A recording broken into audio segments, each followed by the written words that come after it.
De nuevo, muy buenos días. Digo de nuevo porque nos vimos hace un año, creo, aproximadamente, ¿no? Así que estamos realmente muy contentos de poder compartir de nuevo con vosotros este tiempo de la palabra. Decía el poeta Antonio Machado: mis recuerdos o mi infancia son recuerdos de un patio de Sevilla. No sé si recordarán aquella poesía, ¿no? Mi infancia son recuerdos de un patio de Sevilla. Pues mi infancia son recuerdos de una escuela dominical, escuela bíblica de verano, con Sara Marín. Sara y yo nos conocemos, yo era chiquitillo, ella era un poquillo más mayor que yo, pero estamos hablando del año 80, Sara, posiblemente, 80, 85... Ella, cuando venía con sus padres por Linares, se encargaba de reunir a un grupo de chiquillos que estábamos allí y nos daba escuela bíblica de verano. Así, sin preparar y sin folleto para anunciarse ni apuntarse en ningún sitio. Verano que venía Sara, verano que teníamos escuela dominical. Así que para nosotros era un privilegio porque no teníamos escuela dominical durante todo el año. No asistíamos a una congregación, no asistíamos... A una congregación sí, pero fuera de lo que es actualmente Cambronera, ¿no? Estábamos reuniéndonos en una casa, pero siempre que venía Sara cada verano, ahí que teníamos nosotros nuestra escuela dominical. Así que Sara, después de tantísimos años me alegro mucho de verte y agradecerte aquel tiempo, porque gracias a todo aquello, muchos estamos aquí hoy. Así que muy agradecido de parte mía, de parte de todos mis hermanos, que ya sabes que somos 5, y de todos los chiquillos del barrio que reunimos para esa escuela dominical. Así que, Sara, de verdad muy agradecido y mucha alegría de poder verte. Y gracias también a los ancianos por la invitación de poder compartir la palabra con vosotros. Mirad, cuando la iglesia primitiva se reunía, no tenían todos los privilegios que tenemos nosotros hoy, como por ejemplo el venir al culto, cada uno con nuestra Biblia debajo del brazo, o en el bolso, donde sea, o en la tablet, o en el móvil, o donde quiera que cada uno la lleve, y sentarnos ahí y que viniera el predicador, dijera, bueno, pues hoy vamos a leer en Isaías capítulo 50, y todo el mundo abre su Biblia en Isaías capítulo 50. No ocurría así porque no existían copias para todos, existía una copia que iba circulando además por las diferentes iglesias, y por eso recordáis al apóstol Juan en el libro de Apocalipsis, en el capítulo 1, creo que allá por el versículo 5, o por ahí cuando dice, bienaventurado el que lee y los que oyen. Era uno el que leía y el resto escuchaban.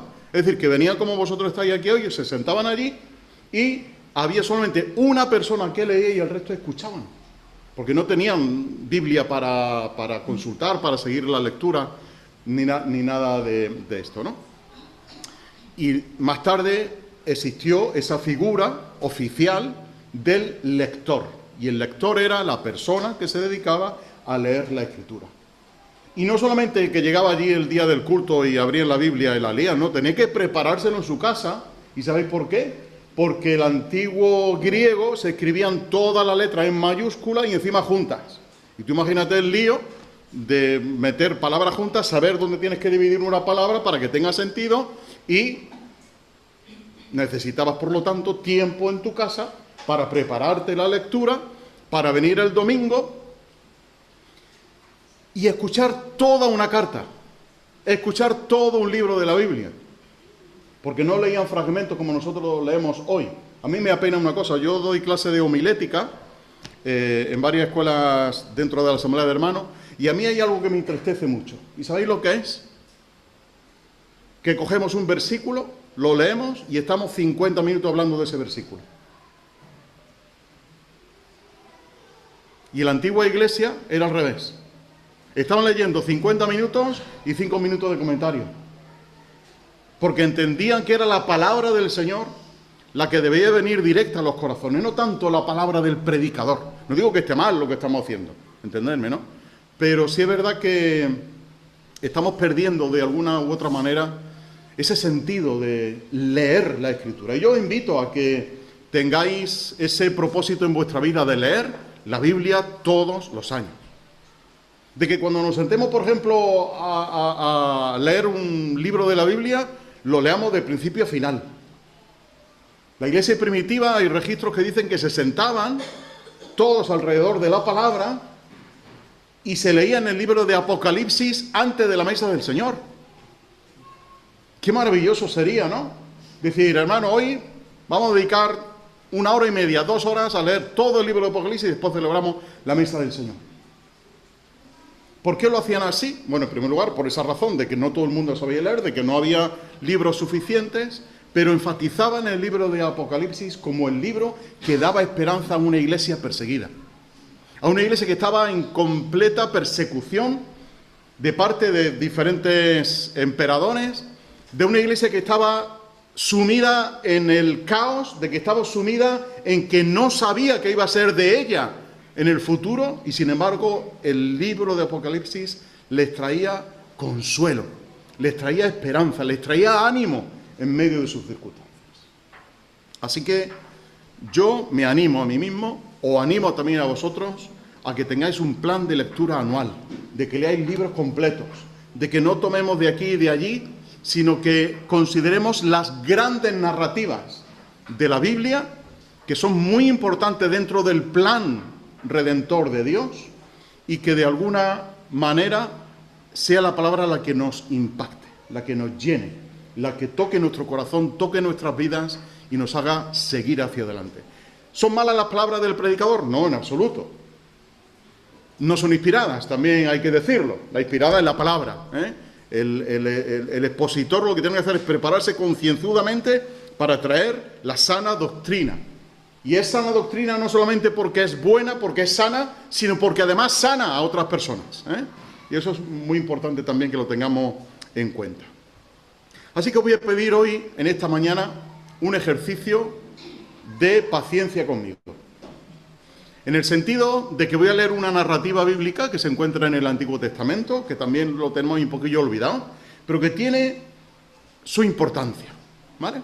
Voy a leer la narrativa donde David tiene aquel problema de pecado con Betsabé. Recordáis todos la historia, ¿verdad? En el segundo libro de Samuel, capítulo 11, capítulo 12. Pero voy a pedir que no abráis vuestra Biblia, que quiero que me escuchéis, ¿sí? Que hagáis ese ejercicio como hacía la iglesia primitiva. Luego, también os digo, haced luego lo que hacían los de Berea, Hechos capítulo 17, que en su casa averiguaban si lo que el predicador les decía era así o no era así, ¿eh? Es decir, no eran gente crédula que decían, oh, qué bien ha hablado el predicador en esta mañana, todo lo que nos ha dicho. No, ellos se iban a la Escritura y decían, oye, esto que ha dicho tiene sus matices, y está bien, y eso hay que verlo también, ¿no? Así que yo invito a que en esta mañana veamos un poquito esa, porque luego vamos a remitirnos al Salmo 51, ¿recordáis el Salmo 51? ¿Quién no lo ha leído? ¿Quién no lo ha repetido? ¿Quién no lo ha memorizado? ¿No? ¿Sabréis decirme algún versículo de Salmo 51? ¿Sí o no? Sí, decidme uno, aunque no me digáis el numerito del versículo, que tampoco la Biblia antiguamente sabéis que no iba numerada por versículo. Pero bueno, decidme un fragmento de ese capítulo, del Salmo 51. Ten piedad de mí. Ten piedad de mí, así comienza el Salmo. Ten piedad de mí, oh Dios, conforme a tu misericordia, ¿verdad? Otro.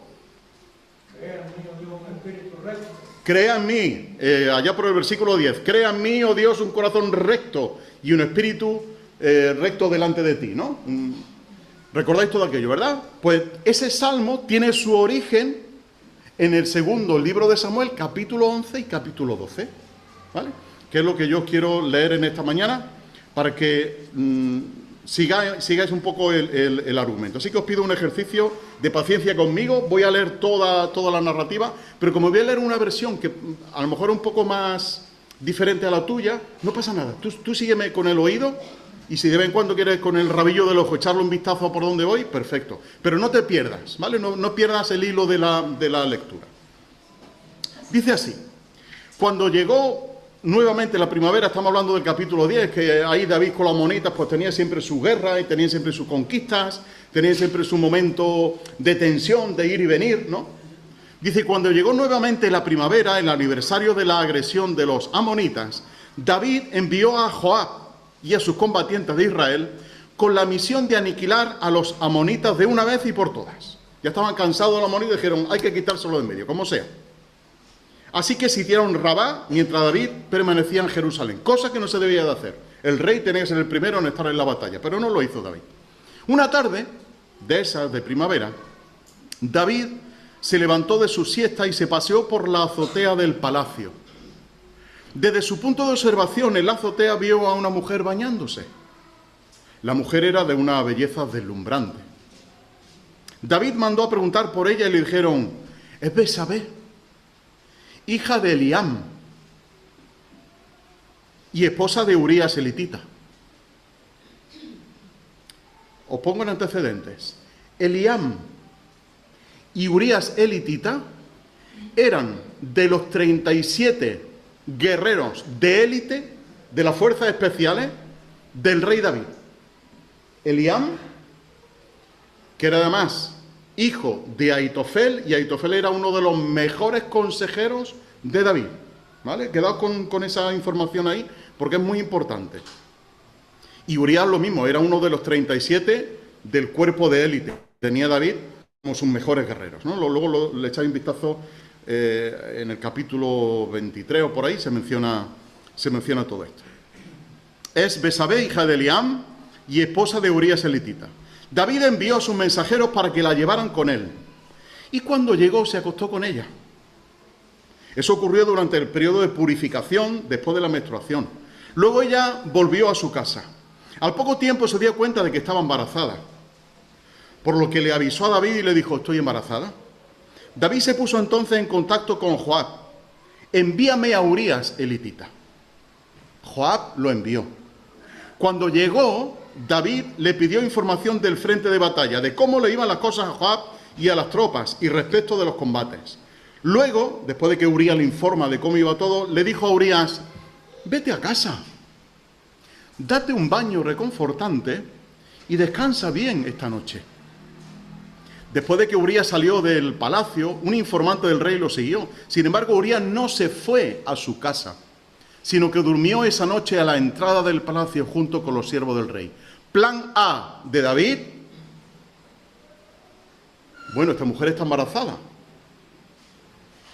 ¿Qué hago? Bueno, que venga Urías, pase la noche con su mujer y, perdonadme la expresión, como decimos en Andalucía, le encasqueto el niño a él. Pero Urías, dice la narrativa bíblica, no fue a su casa. Plan A, como pondríamos un emoticono en el WhatsApp, para abajo, perdido. A David le informaron que Urías no había ido a su casa, por eso le preguntó, ¿no acababas de llegar de un viaje difícil? ¿Por qué no te fuiste a tu casa? Urías le respondió a David, el arca está allá afuera, al igual que los combatientes de Israel y Judá en tiendas. Mi señor Joab y sus siervos lo pasan bastante difícil en los campos. ¿Cómo me voy a ir yo a mi casa a comer, beber y disfrutar de mi esposa? De ninguna manera haría eso. Un hombre responsable con sus funciones. No como David. ¿Veis el contraste? No como David. Está bien, dijo David. Plan B. Haz como quieras. Quédate hoy y mañana te enviaré de regreso. Así que Urías se quedó en Jerusalén el resto del día. Al día siguiente, David lo invitó a comer y a beber con él, hasta que lo emborrachó. No obstante, Urías salió y pasó la noche con los siervos de su señor. No volvió a su casa. Plan B. Por la mañana, David le escribió una carta a Joab y la envió con Urías. Una carta que contiene el siguiente mensaje. La carta decía, pon a Urías en la primera línea, donde la lucha es más encarnizada. Luego retírate y déjalo expuesto para que lo maten. Urías estaba llevando en su mano su sentencia de muerte. Era el plan C de David. El plan A no le funcionó. El plan B no le funcionó. Si no lo puedo encasquetar al niño, me lo quito de en medio. Mi pecado no puede ser descubierto. Queda con esta palabra. Mi pecado no puede ser descubierto. Sé que he pecado con Betsabé, o sé que he hecho algo mal. No vamos a poner todavía la palabra pecado en sus labios. Sé que he hecho algo mal, no puedo quedar mal como rey. Soy el rey y sé que la ley, en el libro del Levítico y en el libro del Deuteronomio, dicen que el hombre y la mujer que fueran sorprendidos en adulterio, ambos deben de morir. Y yo lo que he cometido es adulterio. Pero no puedo quedar mal porque soy el rey.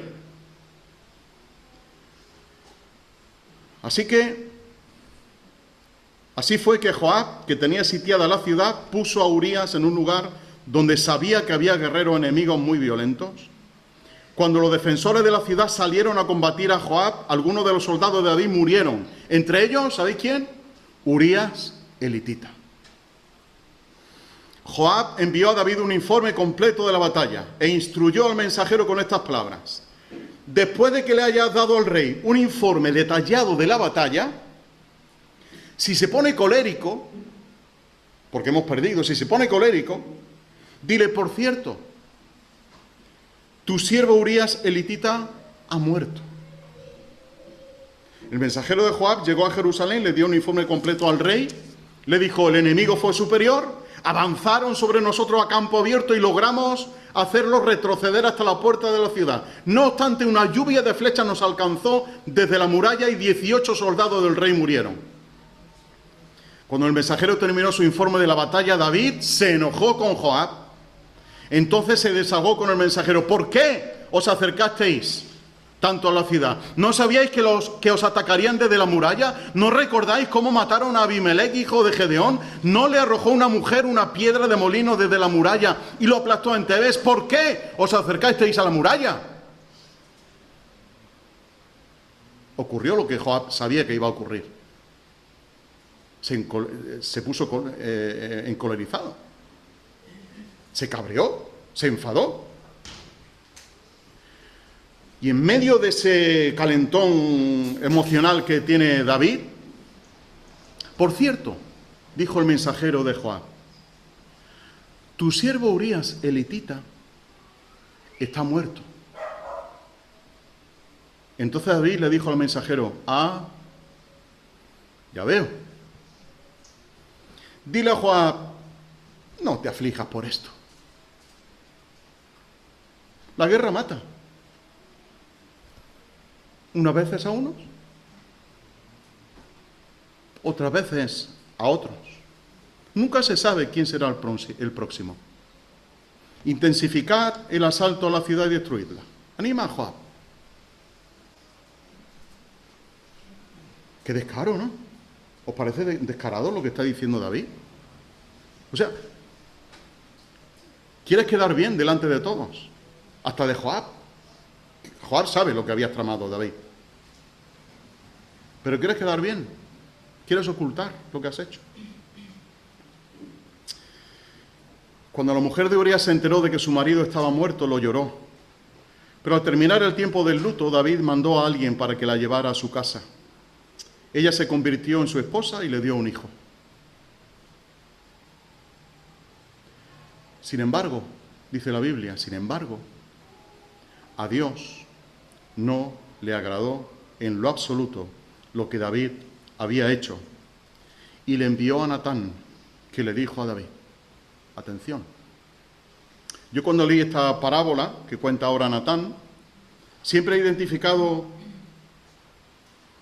a David y a Urías, ¿no? David es un hombre, pero no, resulta que no funciona así la parábola. Es David y Betsabé. David y Betsabé. David le quita a Betsabé lo único que ella tenía, que era su marido. Había dos hombres, dice Natán en su parábola. Había dos hombres en la misma ciudad. Uno era rico y el otro pobre. El rico tenía rebaño enorme de ovejas y ganado. El pobre tenía solamente una ovejita que había comprado y criado y que creció junto a él y a sus hijos como un miembro más de la familia. Comía de su plato, bebía de su copa, dormía en su cama. Era como una hija para él. Un día un viajero pasó a visitar al hombre rico y como éste era demasiado tacaño para agarrar un animal de su propio rebaño o manada y preparar una comida para su visitante, tomó la oveja del hombre pobre y preparó una comida para su invitado. Al oír aquello, David estalló de ira. Vive Dios que el hombre que hizo eso debe ser linchado y por su delito y tacañería tiene que pagar por la oveja 4 veces más. Tú eres ese hombre, afirmó Natán. Y esto es lo que Dios, el Dios de Israel, te dice. Te hice rey de Israel, te libré de las manos de Saúl, te di la hija de tu señor y te entregué a otra esposa, te di Israel y Judá, y si eso no hubiera sido suficiente, con gusto te habría añadido mucho más. Sin embargo, ¿por qué trataste la palabra de Dios con desprecio, con descaro e hiciste esta gran maldad? Asesinaste a Urías elitita y luego tomaste a su mujer como esposa, y lo que es peor, lo mataste con una espada amonita. Ahora, por haber tratado a Dios con tanto desprecio y tomar como esposa a la mujer de Urías elitita, tu familia estará siempre plagada de asesinatos. Es Dios el que habla, recuérdalo. Te causaré problemas en tu propia familia. En tu propia cara tomaré a tus esposas y las daré a algún vecino y él se acostará con ellas abiertamente. Tú hiciste todo esto en secreto y yo, dice Dios, lo haré frente a los ojos de todo el país. Entonces David confesó a Natán: he pecado contra Dios. Y quizá aquí escribió el Salmo 51. Y Natán declaró: sí, has pecado contra Dios. Pero esa no es la última palabra, David. Dios perdona tu pecado. No morirás por ello, pero a causa de tu comportamiento blasfemo, el hijo que te nació morirá. Después de que Natán se fue a su casa, Dios afligió al hijo de la mujer, que la mujer de Urías le dio a David, y éste enfermó. David oró desesperadamente a Dios por el pequeño. Ayunaba, no quería salir, dormía en el suelo. Los ancianos de su familia llegaron e intentaron levantarlo del suelo, pero no se movía. Tampoco consiguieron que comiera nada. Al 7º día el niño murió. Los siervos de David tuvieron miedo de decírselo y comentaban: ¿qué hacemos ahora? Mientras el niño vivía, no prestó atención a ninguna de nuestras palabras. Ahora con el niño muerto, si le hablamos no se sabe lo que hará. David se dio cuenta de que los siervos cuchicheaban a su espalda y comprendió que seguramente el niño había muerto. Así que les preguntó: ¿ha muerto el niño? Sí, respondieron, murió. David se levantó del suelo, se lavó la cara, se peinó, se puso ropas limpias, se dirigió al santuario, entró y adoró. Luego volvió a casa y pidió algo de comer. Le sirvieron y comieron. Sus siervos le preguntaron: ¿qué le ocurre? Mientras el niño vivía, ayunaba, lloraba, pasaba la noche en vela, y ahora que ha muerto se levanta y come. Mientras el niño vivía, expresó David, ayuné, lloré, pues pensé que Dios tendría misericordia de mí y el niño viviría. No obstante, ahora que está muerto, ¿para qué ayunar? ¿Puedo traerlo de vuelta ahora? Yo puedo ir a él, pero él no puede venir a mí. David fue y consoló a su esposa Betsabé, y cuando se acostó con ella concibieron un hijo. Al nacer le pusieron por nombre Salomón. Dios tuvo un amor especial por él y por medio del profeta Natán mandó a decir que quería que se llamara Jedidías, el amado de Dios. ¿Qué os parece, David? Si estuviéramos ahora en un juicio, todo el mundo levantaría el mazo y diría: culpable. ¿Sí o no? Culpable. Pero a pesar de toda la narrativa que acabamos de ver y todo lo que hemos visto que ha ocurrido en esta historia, una historia que, como digo, tiene su sentido y que tiene su lugar dentro del plan de redención de Dios. La Biblia no oculta el grave problema que David enfrentó a pesar de ser un rey bueno, un rey conforme al corazón de Dios. Recordad lo que la Biblia, como la Biblia lo llama, ¿no? Un hombre conforme al corazón de Dios, el dulce cantor de Israel. Pero a pesar de todo eso, este rey que finalmente es desenmascarado, este rey que finalmente se demuestra lo que él había hecho, y Dios, hemos visto ahí en el versículo 27 del capítulo 11, a Dios no le agradó en lo absoluto lo que David había hecho. y le envía al profeta Natán para denunciar su pecado. A pesar de todo eso,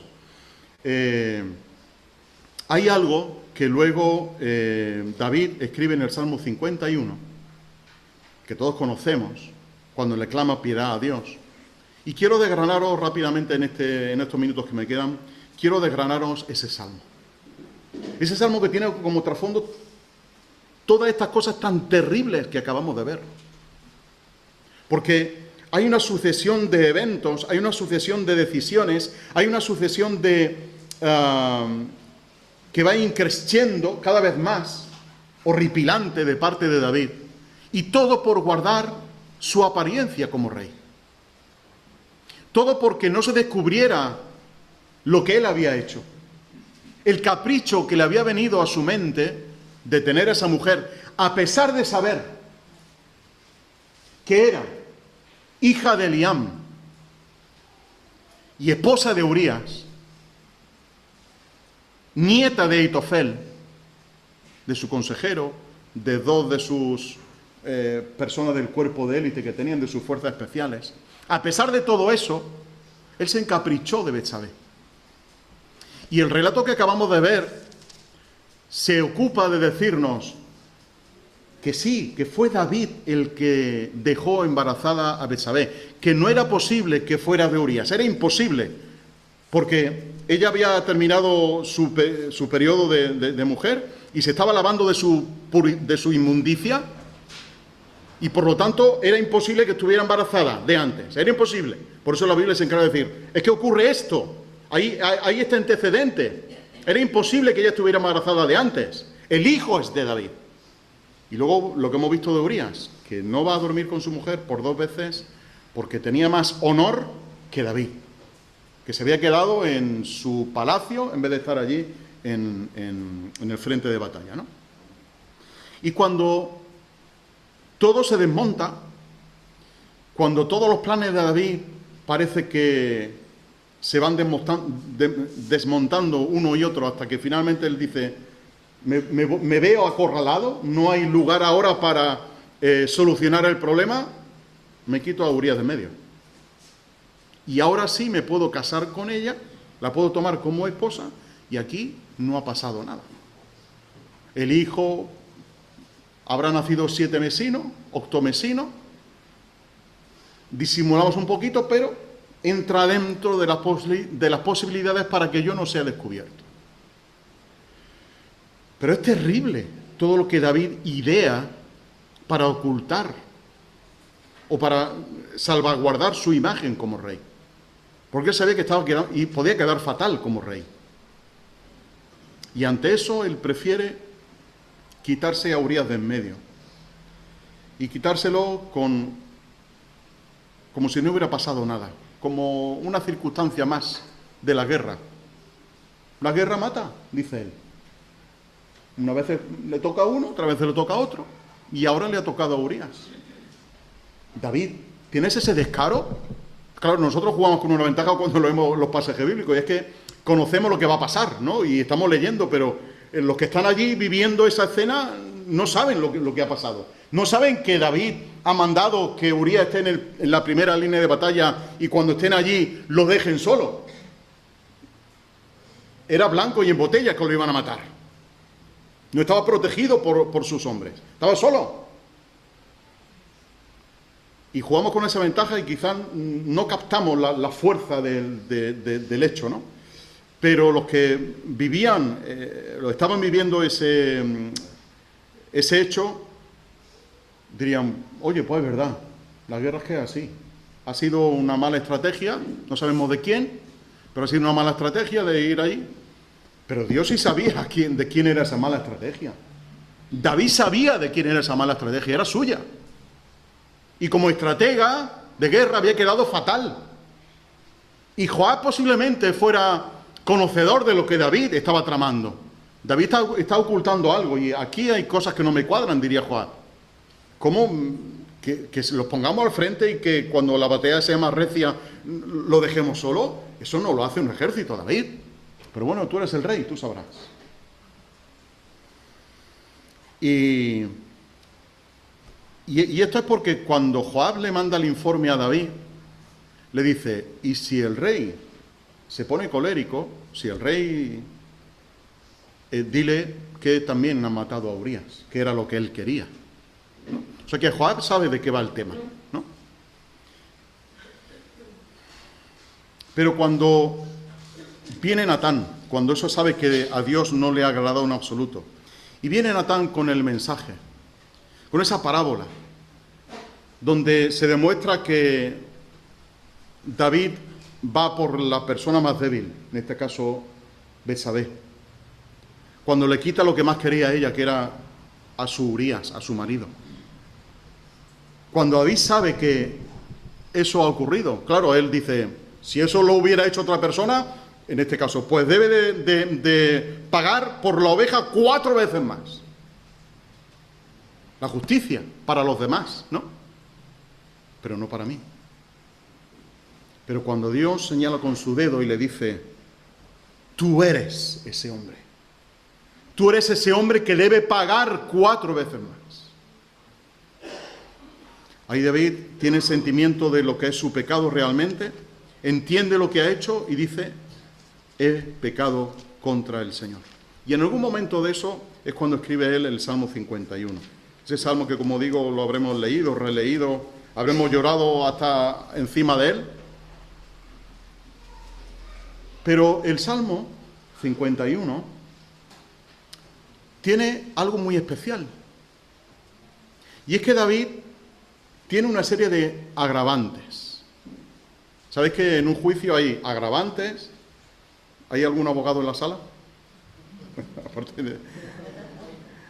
Si me equivoco, luego me pega un tirón de orejas. Pero en un hecho hay agravantes y hay atenuantes, ¿sí o no? Los agravantes son que la estás liando cada vez más, ¿no? Que hay hechos que corroboran efectivamente el mal que has hecho, pero luego puede ser que haya algún atenuante que fue sin querer, que fue por distracción, que estaba bajo los efectos de alguna droga o del alcohol, ¿no? Lo podíamos considerar quizá como atenuante. Pero cuando David escribe el Salmo 51, él da una lista de agravantes, pero se va a fijar más en los atenuantes. Y dentro de su lista de atenuantes, fijaos lo que dice. En el versículo, él usa 3 palabras entre los versículos 1 y 2, usa 3 palabras que son sus agravantes. Ahora sí os pido que tengáis ahí delante el Salmo 51 para ver estas palabras de David, que además las usa con una precisión quirúrgica, porque quiere demostrar realmente que eso fue un agravante para él. Ten piedad de mí, oh Dios, conforme a tu misericordia. Conforme a la multitud de tus piedades, borra mis delitos. Primera palabra que usa. He cometido delitos, no un delito. No solamente que he mantenido relaciones con Betsabé sabiendo que no era mi mujer, que sería un delito. Él habla en plural y usa la palabra delitos. Lávame a fondo de mi maldad, otra palabra que él usa. Y límpiame de mi pecado. Y repite en el versículo 3, porque yo reconozco mis delitos y mi pecado está siempre delante de mí. Contra ti solo he pecado y he hecho lo que es malo delante de tus ojos. Así que eres justo cuando sentencias, irreprochable cuando juzgas. Mira que en maldad he sido formado y en pecado me concibió mi madre. Esos son los agravantes de David. Él sabía que había hecho algo mal cuando Dios se lo dice ahora. Tú eres ese hombre. Recordad esa frase. Tú eres ese hombre, David.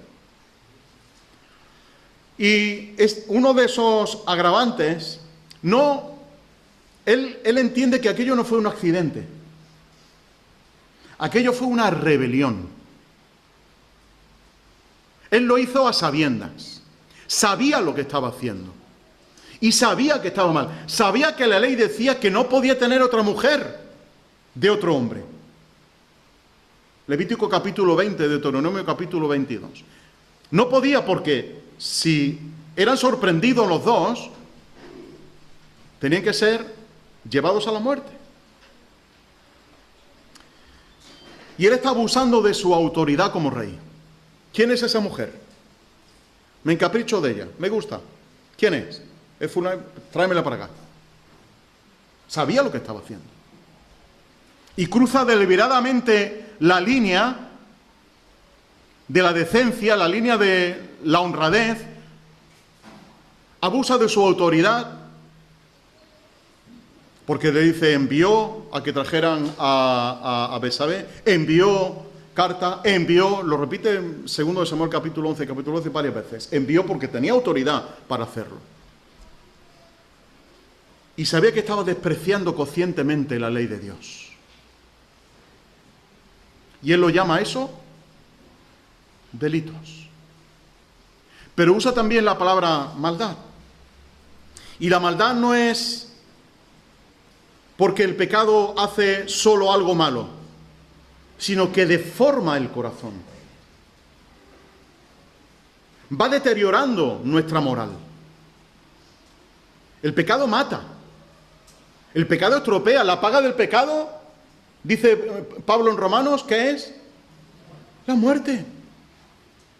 La paga del pecado nunca va a ser una mejor vida, nunca va a ser libertad, nunca va a ser reconocimiento, no. La paga del pecado es muerte.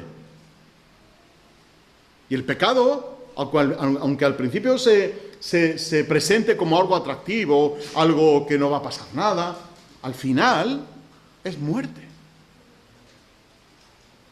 Y David entiende que su maldad, que su pecado, lo estaba deformando, porque había manipulado, había engañado y había encubierto su pecado. Se le estaba deformando el corazón. Pero dice después en el versículo 2, la segunda parte, límpiame de mi pecado. Y la palabra pecado ahí tiene la connotación de desviar algo totalmente de su camino. Había cometido adulterio, había cometido homicidio indirecto, había redactado una carta de muerte que encima tiene la desfachatez de dársela a Urías, y el pobre Urías, con toda la confianza que le merecía su rey David, su general del ejército, el hombre lleva su carta como el que lleva un recibo del banco metido en el bolsillo. Bueno, el del banco no, porque es el de, no sé, hemos ido a comprar a un supermercado, el de supermercado, ¿no? Y el hombre, Urías, con toda su confianza, lleva en su mano su sentencia de muerte.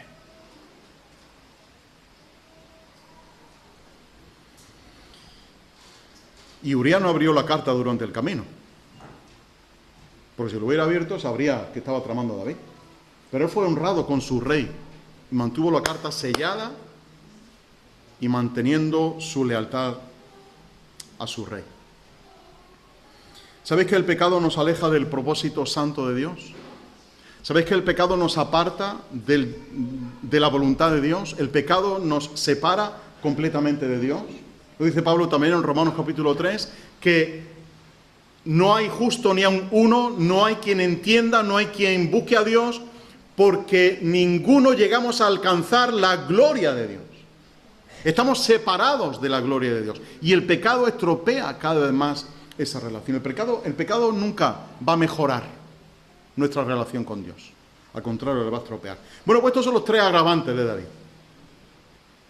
Pero tiene también atenuantes. Y es curioso que los atenuantes que presenta David no son, bueno, fue un capricho, las circunstancias me empujaron a, fue quizá un arrebato que tuve sin darme mucha cuenta. No. Los atenuantes de David, ¿sabéis dónde se centran? El pecado se centra en él y lo busca. Esto es lo que yo he hecho, mi pecado, mi maldad, mis delitos. Esto es mío, estos son mis agravantes. Pero ¿sabéis dónde busca David sus atenuantes? En Dios. Lo busca en Dios. y le dice a Dios, primero, ten piedad de mí. Primer atenuante que él presenta. Segundo atenuante que le dice a Dios, conforme a tu misericordia. Tú eres piadoso, tú eres misericordioso, conforme a la multitud de tus piedades, borra mis rebeliones. Es decir, todo atenuante que David quiere buscar para su pecado, para su delito, lo encuentra en Dios, no lo encuentra en él. No lo encuentra en una excusa barata que pudiera decir, bueno, fueron las circunstancias las que me empujaron, fue que me había despertado de la siesta, todavía no estaba yo... No busca sus atenuantes ahí, lo busca en Dios. Lo buscan, iba a decir en Cristo, pero todavía no, él no entendía aquello, ¿no? Lo busca en Dios. Y presenta los méritos de ese Dios Salvador para que pudiera limpiar su pecado. No lo busca en él, porque sabía que en él no había ningún atenuante. Busca la gracia inmerecida de Dios. Busca el amor del pacto, que es la palabra que usa aquí David, ese amor del pacto que Dios había hecho de tener misericordia con aquel que confesara su pecado, esa compasión intensa que sabe que Dios podía tener con él. Y aparte usa otra palabra que quiere expresar una misericordia visceral, una misericordia que nace desde adentro, una misericordia que tiene que ver con el vientre materno, una misericordia que nace de lo más profundo del corazón, una compasión que nace de las entrañas. La misma compasión que movió a Jesús cuando vio a las multitudes que andaban como ovejas sin pastor, y dice que se le conmovieron las entrañas. Esa compasión que Dios tiene. Cuando confieses tu pecado, porque todos pecamos, ¿sí o no? ¿O soy yo el único? No. Vale. Me consuela saber que hay cabezas que están haciendo que sí. Digo, a ver si yo ser el único, estoy metiendo la pata, ¿no? Pero no, todos pecamos. Y lo dice el apóstol Juan, ¿no? Todos pecamos. Cuando confesemos nuestro pecado, no vayamos a Dios y decir, pero Dios, tú entiendes, ¿no? Mi situación, tú entiendes. No. Tu misericordia, tus piedades, tu compasión y tu ternura hacia mí. Esos son los atenuantes que yo te puedo presentar. Yo te presento mi pecado, que es horrible, pero aquí están los atenuantes. Tú eres misericordioso, tú eres piadoso, tú eres un Dios de amor. Y el gran escándalo de todo esto, ¿sabéis cuál es? Que Dios perdona a David. El adulterio, el asesinato indirecto y todo lo que David había armado con todo esto. Ese es el milagro de la gracia. Ese es el milagro de la misericordia de Dios. Que aun siendo pecadores, Cristo murió por nosotros. Que aun mereciendo el infierno, que aun mereciendo todo lo peor, que aun mereciendo el castigo eterno de Dios, Dios estaba en Cristo reconciliando al mundo consigo mismo. Esa es la gracia. De que no mereciendo absolutamente nada, Dios provee el medio de salvación por medio del Señor Jesús, para que todo aquel que en Él cree no se pierda, sino que tenga vida eterna. Ese es el milagro de la gracia. Ese es el milagro de la salvación. Ese es el escándalo que mucha gente no entiende. ¿Cómo Dios te va a perdonar? ¿Algo tendrás que hacer? No, no puedo hacer nada. No puedo hacer nada para salvarme. No puedo presentarle a Dios ningún atenuante de mi parte que diga, oye Dios, pero mira, ten en cuenta que soy buena persona, ten en cuenta que he confesado mi pecado a tiempo, ten en cuenta que vengo de una familia de rango abolengo de buenos cristianos. No hay ningún atenuante que tú puedas presentar delante de Dios. No hay nada que podamos decirle a Dios delante de su tribunal para decirle, excúsame por esto. No, su misericordia, su gracia, su piedad y su compasión. Nada más y nada menos. Y el Antiguo Testamento deja esa tensión abierta. ¿Cómo Dios puede perdonar a David? ¿Cómo Dios, porque ahora lo va a decir David en el Salmo 51, ahora cuando lo leamos, cómo Dios puede perdonar a David sin que David tenga que hacer nada? Claro, porque es Dios, misericordioso, clemente, piadoso, que perdona la maldad de los padres, de los hijos y de la tercera y de la cuarta generación, lo perdona.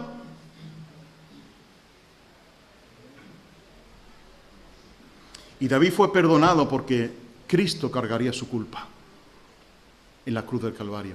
Muchísimos miles de años después, indudablemente. Pero Cristo cargaría su culpa.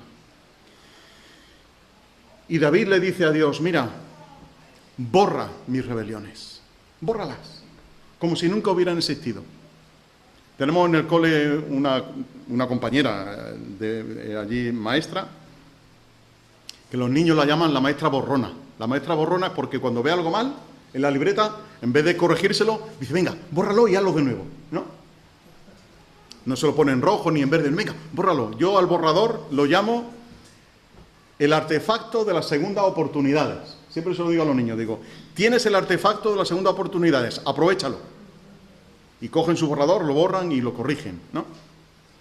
Pero David le dice a Dios, mira, bórralo como si eso no hubiera pasado, como si no hubiera cometido esa falta, ¿no? En la libreta de falta de ortografía, pero mi falta, mi delito, mi pecado, bórralo como si no existiera. Y se lo pide a Dios, bórralo. Le dice además, quiero que me limpies de mi pecado. Y la palabra que usa David para la limpieza, ¿sabéis cuál es? No era la limpieza de coger el Fairy y echarle y restregar, ¿no? O con el jabón de lagarto y restregar y que se limpie. No era eso. La palabra limpiar aquí, ¿sabéis qué significa?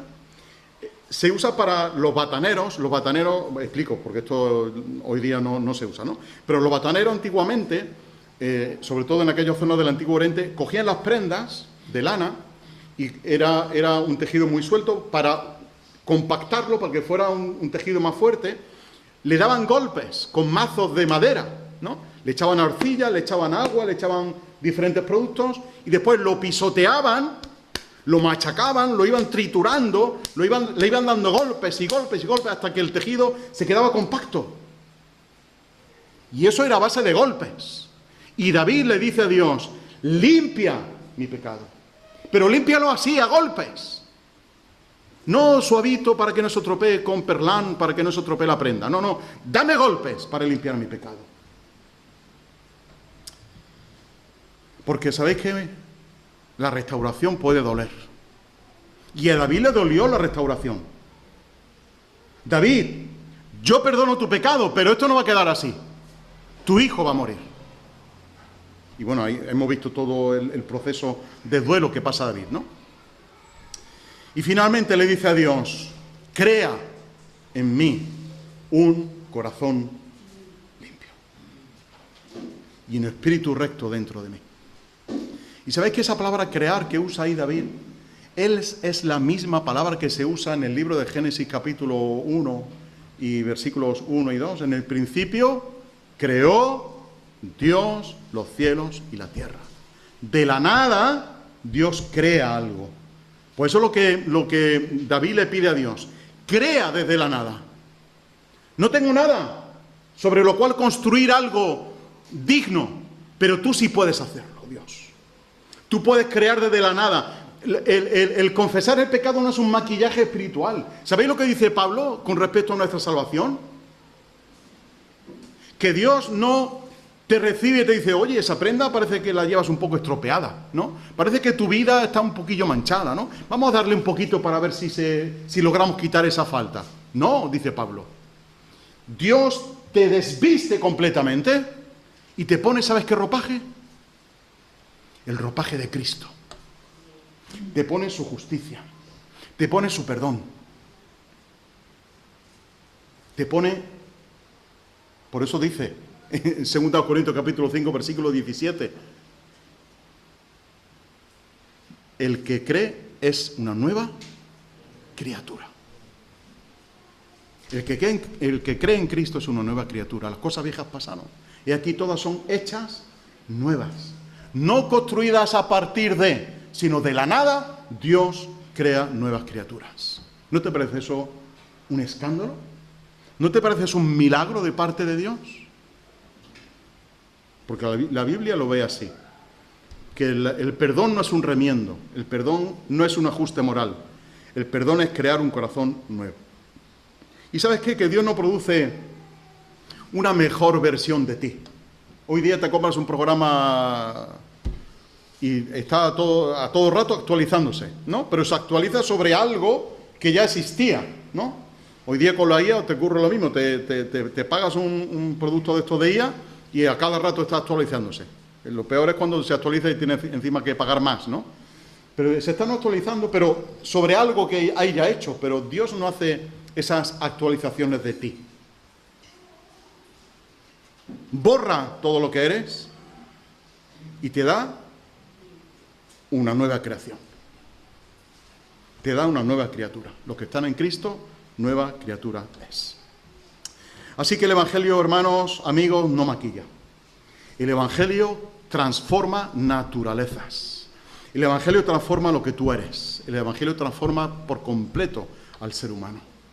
No lo maquilla, no lo mejora, no lo renueva, no le hace un ajuste, no lo remienda, sino que crea un corazón nuevo. ¿Estáis listos para escuchar el Salmo 51? Con todos estos artilugios, artefactos que yo os he dado de palabras, de conceptos, etcétera. Mira, de nuevo escuchármelo, ¿vale? Escucharlo. Si queréis seguirlo con el rabillo del ojo, podéis seguirlo, pero escucharlo. Dios, generoso en amor, dame gracia. Dame gracia. Grande en tu misericordia, borra las manchas de mi pasado. Imagina que tú eres David, que estás escribiendo esto. Limpia mi culpa. Remoja mis pecados en tu lavadero. Sé lo malo que he sido, lo sé. Mis pecados me miran fijamente. Es a ti a quien he ofendido. Lo has visto todo. Cuando vi a Betsabé, cuando dije que me la trajeran, cuando tramé el plan A, cuando tramé el plan B, cuando tramé el plan C, cuando escribí la carta, cuando mandé a Urias, lo has visto todo. No hay nada oculto delante de ti. Has visto toda la extensión de mi maldad. Tienes todos los hechos ante ti. Lo que decidas en cuanto a mí es justo. No he estado en armonía contigo por mucho tiempo. Me he equivocado desde antes de nacer. Lo que busca es la verdad desde adentro. Entra en mí. Concibe una vida nueva y verdadera. Sumérgeme en tu lavadero y saldré limpio. Restriégame, machácame y tendré una vida blanca como la nieve. Sintonízame con canciones que me hagan mover los pies. Pon a bailar estos huesos antes rotos. No te fijes demasiado en las imperfecciones. Dame un certificado de buena salud. Dios, permite un nuevo comienzo en mí. Crea en mí, oh Dios, un corazón limpio y renueva un espíritu recto dentro de mí. Con el caos de mi vida, crea una semana de Génesis. Igual que creó al principio, Dios creó los cielos y la tierra. Crea en mí algo nuevo, diferente a como he sido. Haz de mí una semana de Génesis. No me arrojes con la basura, ni dejes de insuflarme tu santidad. Tráeme de vuelta del exilio gris. Pon un viento nuevo en mis velas. Asígname la tarea de enseñar a los rebeldes tus caminos para que los perdidos puedan encontrar el camino a casa. Conmuta mi sentencia de muerte, Dios, Dios de mi salvación, y cantaré himnos a tus caminos que dan vida. Desata mis labios, querido Dios, me desbordaré alabándote. Cumplir con las formalidades no es algo que te agrade. Podía ofrecer sacrificios, claro que te agradan, pero eso no sería suficiente. Cumplir con esas formalidades no es algo que te agrade. Una actuación impecable no es nada para ti. Aprendí a adorar a Dios cuando mi orgullo se vio destrozado. Las personas con el corazón quebrantado y listas para el amor no pasan inadvertidas ni por un momento ante Dios. Haz de Sión el lugar de tu deleite. Repara los muros destruidos de Jerusalén. Entonces recibirás de nosotros adoración verdadera. Actos de adoración pequeños y grandes, incluidos todos los toros que ellos puedan cargar a tu altar. pero crea en mí un corazón limpio y renueva un espíritu recto dentro de mí. Estos son los hechos, estos son los agravantes, pero los atenuantes Dios los encuentro completamente en ti. Hermano, hermana, amigo, amiga, ¿qué le vas a presentar a Dios? ¿Qué le vas a decir a Dios? ¿Que tienes cosas buenas para presentarle? Guárdatelas. Porque Él crea algo nuevo en tu vida. No tu justicia, la justicia de Cristo. No tus buenas obras, las buenas obras de Cristo. Y hermano y hermana,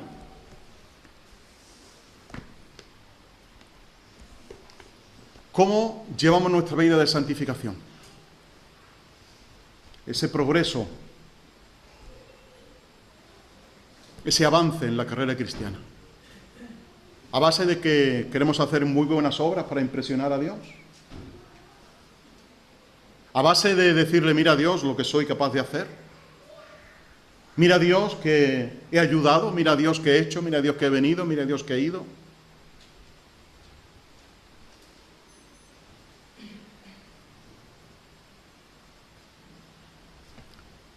Hay una frase de Efesios capítulo 2 que olvidamos mucho. Versículo 10. Obras preparadas de antemano para ellos.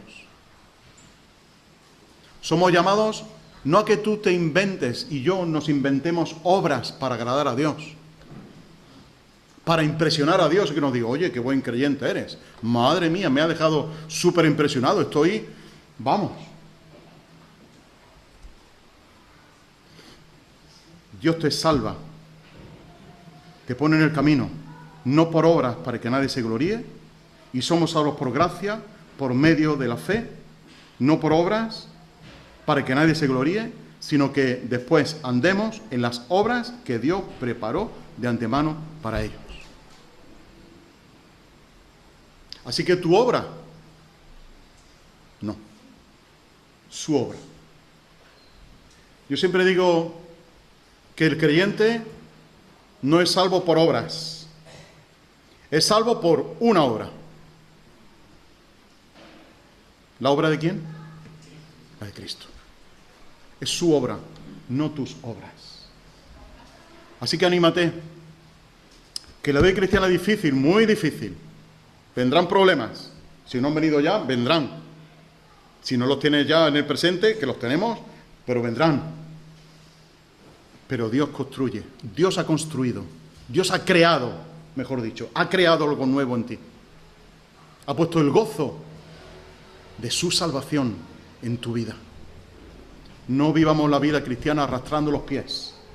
No vivamos la vida cristiana a trancas y barrancas, sino puestos los ojos en Jesús, con todo el ánimo, con toda la fuerza que Él ha puesto en nuestra vida, para que al final la gloria sea suya, porque los atenuantes de nuestras maldades son los suyos, no los nuestros. Así que glorifiquemos al Señor por la gran obra que Él ha hecho. Y si todavía no has confesado tu pecado, es momento de hacerlo. Si todavía no eres creyente y no has confesado a Cristo tu pecado, dile, Señor, necesito que hagas de mí una nueva criatura. Hazme nuevo. Crea, de la nada, crea algo nuevo en mí, para tu gloria y para la gloria de Cristo. Así que, hermanos, que el Señor os bendiga a cada uno. Gracias por este tiempo y que sigamos firmes y adelante, huestes de la fe. Que sin temor alguno, ¿me ayudáis? Que Jesús nos ve. Que el Señor os bendiga. Voy a aprovechar ahora sí para beber agua.